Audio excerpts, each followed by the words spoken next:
Genesis. First, God. God is the subject of life. God is foundational for living. If we don't have a sense of the primacy of God, we will never get it right, get life right, get our lives right. Not God at the margins, not God as an option, not God on the weekends, God at the center and circumference. God first and last. God, God, God. Genesis gets us off on the right foot. Genesis pulls us into a sense of reality that is God-shaped and God-filled. It gives us a vocabulary for speaking accurately and comprehensively about our lives, where we come from and where we are going, what we think, what we do, the people we live with, and how we get along with them, the troubles we find ourselves in, and the blessings that keep arriving. Genesis uses words to make a foundation that is solid and true. Everything we think and do and feel is material in a building operation in which we are engaged, all our life long.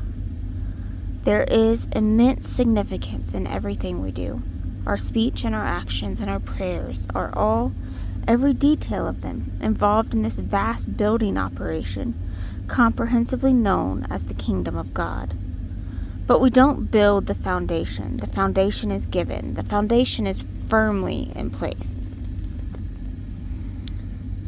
Jesus concluded his most famous teaching by telling us that there are two ways to go about our lives. We can build on sand or we can build on rock. No matter how wonderfully we build, if we build on sand, it will fall to pieces like a house of cards. We build on what is already there, on the rock. Genesis is a verbal witness to that rock.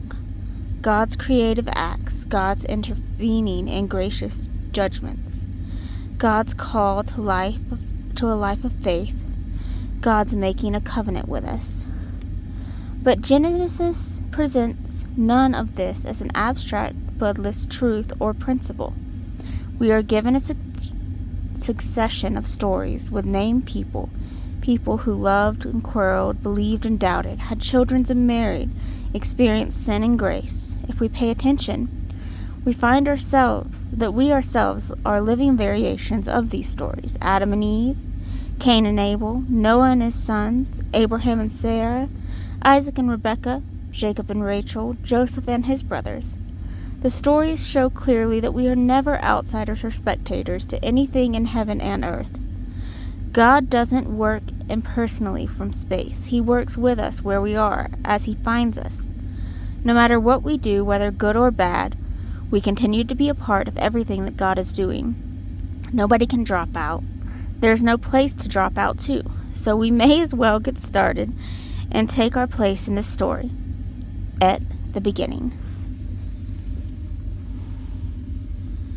Genesis, heaven and earth. First this, God created the heavens and the earth, all you see, all you don't see. The earth was a soup of nothingness, bodiless emptiness, and inky blackness. God's spirit brooded like a bird above the watery abyss. God spoke, "Light," and light appeared. God saw that the light was good and separated the light from the dark. He named the light day. He named the dark night. It was evening and it was morning, day 1. God spoke, "Sky in the middle of the waters, separate water from water." God made sky. He separated the water under sky and made the water above sky. And there it was. He named the sky the heavens. And it was evening and it was morning, day 2. God spoke, "Separate water beneath heaven, gather into one place, land appear." And there it was. God named the land earth. He named the pooled water ocean. He saw that it was good. God spoke, "Earth, green up, grow all varieties of seed-bearing plants, every sort of fruit-bearing tree." And there it was. Earth produced green seed-bearing plants on all varieties, and fruit-bearing trees of all sorts. And God saw that it was good. It was evening. It was morning, day 3. God spoke, "Lights, come out, shine in the heaven's sky, separate day from night."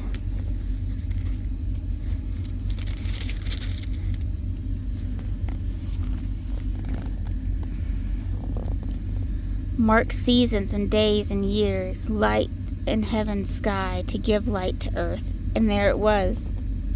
God made 2 big lights, the larger to take charge of day, the smaller to be in charge of night, and he made the stars. God placed them in the heavenly sky to light up the earth, to oversee day and night, to separate light and dark.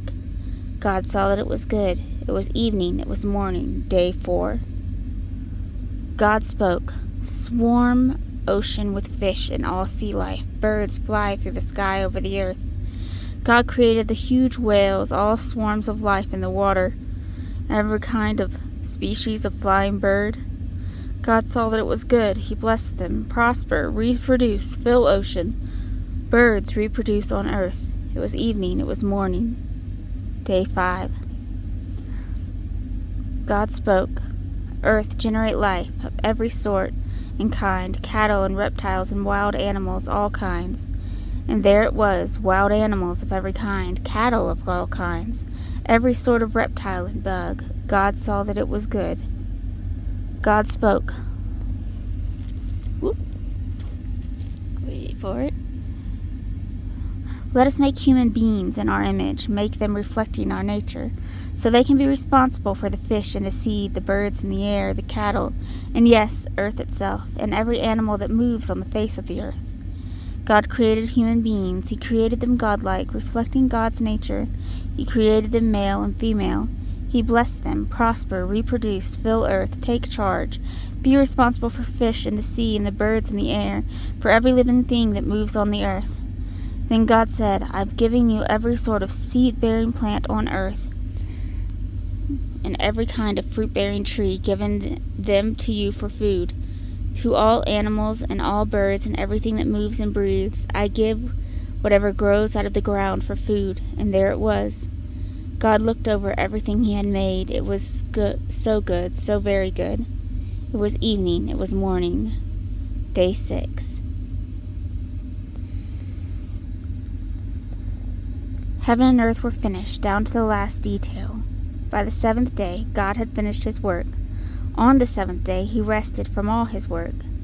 God blessed the 7th day. He made it holy, because on that day he rested from his work, creating all the creating that God had done.